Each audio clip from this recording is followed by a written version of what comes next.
There are moments when the most alarming developments arrive without noise. No sirens, no breaking announcements, just a minor procedural action that looks routine on paper and therefore passes almost unnoticed. Later, when the sequence is reconstructed, it becomes clear that this was the exact moment when the system quietly crossed a line it was never supposed to approach. It began far from any coastline, in open water, in a zone officially described as stable and controlled. The environment was familiar, rehearsed, governed by protocols refined over decades. Nothing about the situation suggested urgency. And yet something moved in a way it was not expected to move, on a vector that made no practical sense if the goal was neutrality, not hostile enough to justify panic, not passive enough to be ignored, exactly in between where mistakes tend to happen. At first glance, it looked like another routine encounter. These things happen constantly, especially in regions where presence itself has become a form of pressure. Machines observe machines. Signals are sent, acknowledged, recorded. The choreography is well known. But this time, the geometry was wrong. The distance closed when it should have widened. The approach continued after the warning phase had already done its job. And at that point, the situation stopped being a matter of interpretation.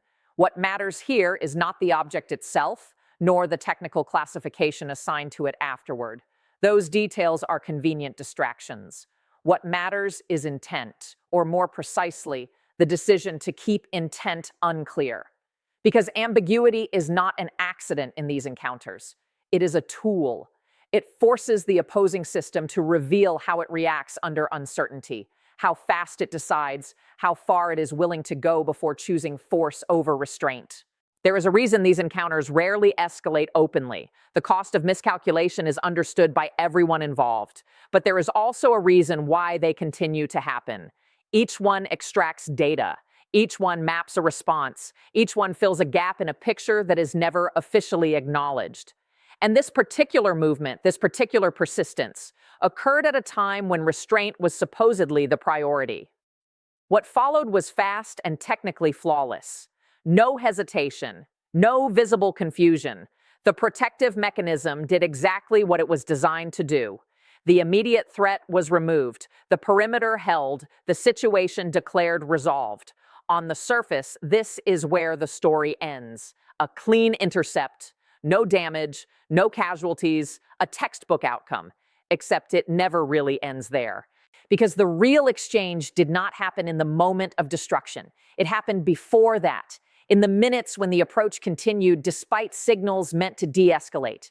It happened in the data already transmitted, the reactions already measured, the timelines already logged. By the time the object was gone, the most valuable part of the mission may have already been completed. And this is where the discomfort begins. Because shortly after, in a completely different location, under a different pretext, another pressure point was tested. Not dramatically, not violently, just enough to see how quickly attention could be divided, how many simultaneous variables the system could manage before friction appeared. Individually, each incident could be explained away. Together, they form a pattern that is harder to ignore. The timing is what makes this sequence especially troubling, not because of what was said publicly, but because of what was scheduled privately. When gestures like these appear just ahead of conversations that are supposed to lower tension, they rarely aim to derail them outright. More often, they aim to reshape the balance before anyone sits at the table. It looks like a trifle until you put it all together.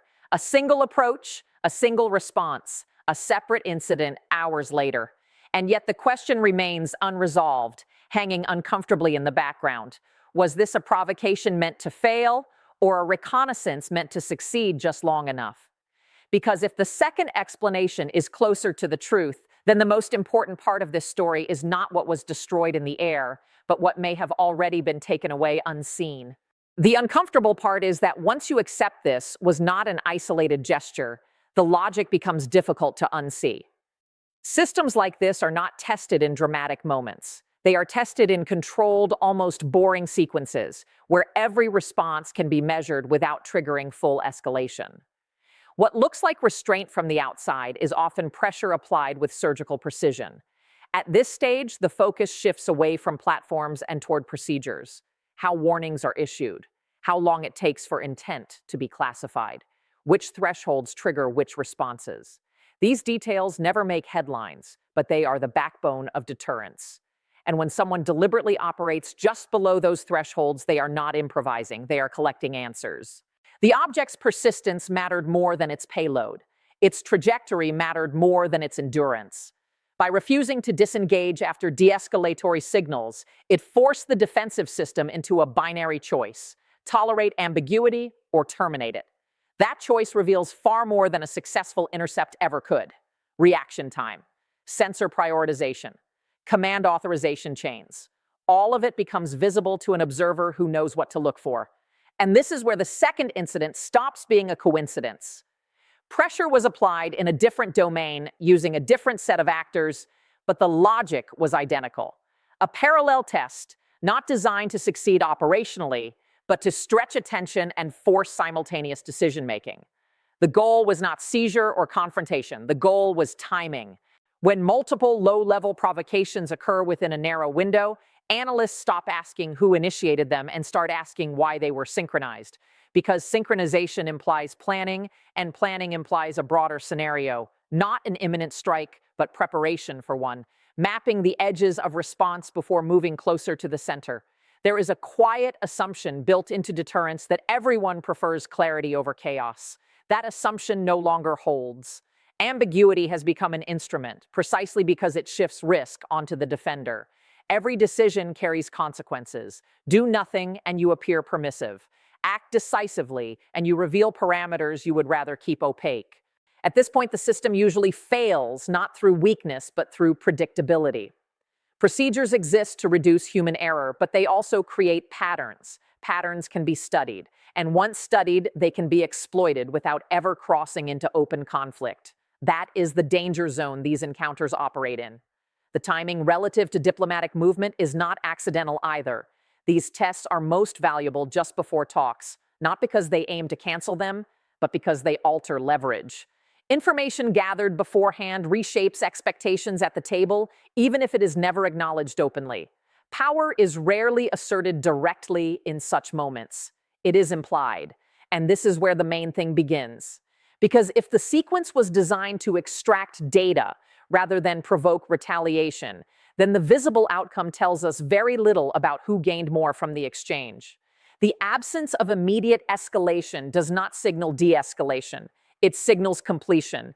What remains unresolved is not whether the system worked, but whether it was just measured. And once a system has been measured under real conditions, the next phase is never theoretical. It becomes conditional, dependent on timing, opportunity, and confidence in the data already obtained.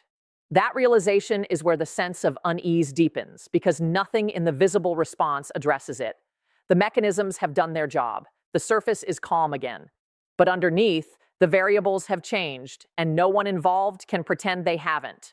From this point forward, the question is no longer whether the situation can be controlled in theory. It is whether control still functions the same way in practice. Once defensive behavior has been observed under pressure, it cannot be unseen. Once response patterns are logged, they stop being deterrents and start becoming data points. What changes immediately is the risk calculation. Not publicly, not in statements or posture, but internally. Timelines shorten, margins narrow. Scenarios that once required assumptions can now be simulated with greater confidence. The system still looks intact from the outside, but inside it begins to behave differently, more cautiously in some areas, more rigidly in others. And rigidity is not strength, it is exposure. The most dangerous consequence here is not escalation, but normalization. Each successful probe lowers the psychological barrier for the next one. Not because the defender is weaker, but because the attacker becomes more certain. Certainty reduces hesitation, and hesitation is often the last buffer before irreversible decisions. There is also the matter of expectation. Once data has been gathered in real conditions, pressure builds to use it. Not immediately, not recklessly, but at a moment when circumstances appear favorable, when attention is divided elsewhere, when the system is already strained by unrelated demands. This is how points of no return are reached without a clear announcement that they are being crossed. Diplomacy, in this context, becomes fragile in a very specific way. Not because talks fail, but because they proceed under altered assumptions. One side enters believing it has reduced uncertainty. The other believes restraint has preserved stability. Both cannot be true at the same time for long. That imbalance does not explode, it corrodes. At this stage, failures rarely look dramatic. They appear as delays, misread signals, overconfidence in procedures that worked last time but were never designed to be permanent solutions. The system begins to rely on its own predictability, mistaking consistency for safety. And this is where scenarios stop being hypothetical. Because the next encounter, even if smaller, will not be interpreted in isolation. It will be read through the lens of what has already been learned. Thresholds will feel closer. Warnings will feel less effective. Responses will be faster and therefore riskier. What makes this moment particularly unstable is that nothing outwardly demands resolution. There is no crisis to diffuse, no visible damage to repair, only an invisible shift in confidence on one side and an invisible loss of ambiguity on the other. History shows that this is often the most volatile configuration. The system still functions, the routines still run, the surface remains calm, but the margin for error has quietly shrunk, and no announcement will mark when it disappears completely. And when that happens, it will not begin with a dramatic first strike or a sudden collapse. It will begin with another small movement that looks familiar, almost forgettable, except this time everyone involved will already know exactly what it means.